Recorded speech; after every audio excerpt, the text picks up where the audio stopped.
안녕하세요. 한의사 이경입니다. 자, 제가 하는 치료 중에서 가장 효과가 빠르면서 비만, 당뇨, 고혈압, 악성 피부 질환, 자가 면역 질환까지 다양한 질환에 응용되는 치료법이 바로 해독입니다.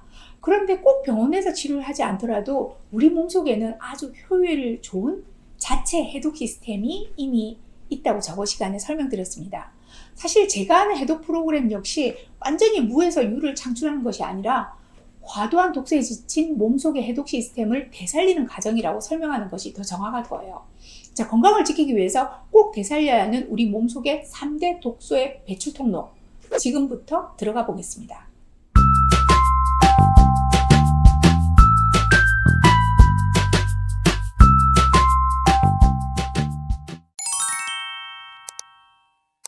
자, 첫 번째 독소의 배출 통로는 요즘 계절 여러분이 가장 많이 닦아내는 바로 땀입니다. 자, 땀은 피부로 흘리는 소변이라고 할 수 있는데요. 땀은 체온 조절이나 피부 건조를 막는 역할 외에도 노폐물을 제거하는 해독장치 역할을 하고 있어요. 땀이 더우면 누구나 자연스레 흘리는 것 아니야 하시겠지만, 자, 그렇지 않아요.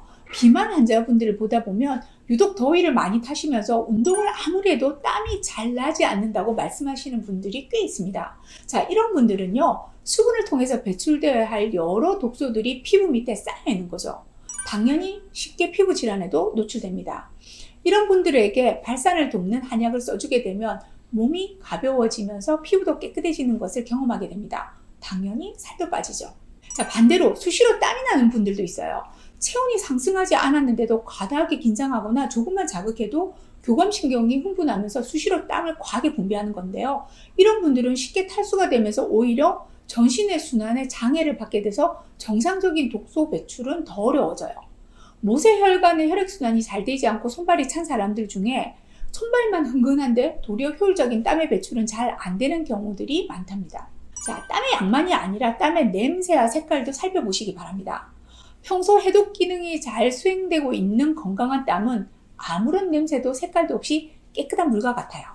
그런데 땀에서 냄새가 나고 또 누르스름한 색깔을 띈다면 독소와 노폐물이 많이 쌓여있는 상태라고 할 수 있습니다.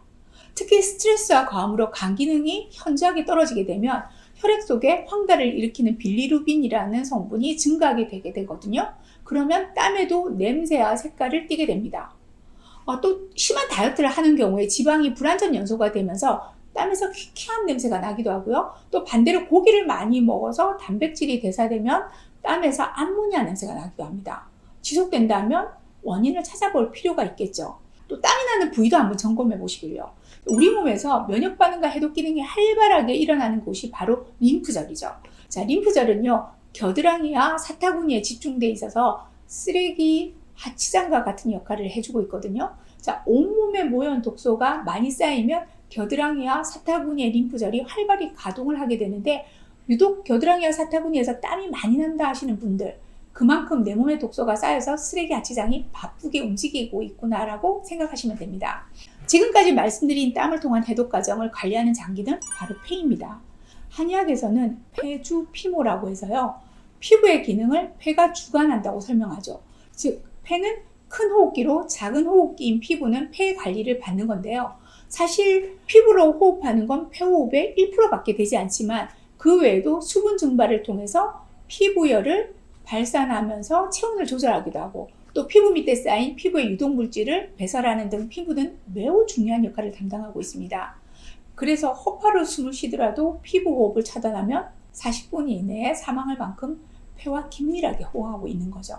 자, 그런 면에서 땀의 변화는 폐 호흡기의 건강 상태를 나타내주는 지표로 활용되기도 하는데요. 실제로 땀 분비에 곤란을 겪는 경우 침이나 약물로 폐 기능을 조절하는 치료를 저희는 하고 있죠. 또한 천식과 아토피 피부염을 앓고 있는 아이들을 대상으로 자연휴양림의 폐호흡 프로그램을 실시한 결과 천식 증상뿐만 아니라 아토피 피부염의 증상도 동시에 호전을 보였고요. 심리적인 불안정도 감소하였다는 연구 결과는 폐 면역력과 피부 면역이 얼마나 밀접한 관계인지 단적으로 보여주는 결과라고 할 수 있습니다. 자, 결론적으로 땀으로 독소 배출이 제대로 이루어지지 않는 경우라면 폐 기능을 살펴봐야 하고요. 자, 폐 기능을 강화시키는 치료 또는 훈련을 해야 한다는 거죠. 그 중에 하나가 바로 독소 배출 호흡법입니다.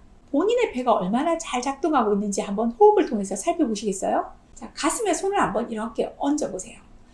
이제부터 1분 동안 가슴이 오르내리는 횟수를 한번 세어보실 텐데요. 한번 해보시겠어요? 자, 통계에 의하면 성인 남성이 한 번 숨을 쉬는데 걸리는 시간이 4초에서 5초라고 해요.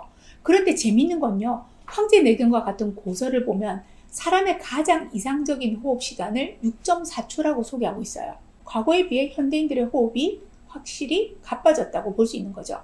그런데 이 거친 호흡은요, 더 많은 활성산소를 만들어내는 동시에 해독 능력도 떨어져 있는 호흡이거든요. 그러다 보니 각종 질환에 노출될 위험도 높아지게 됩니다.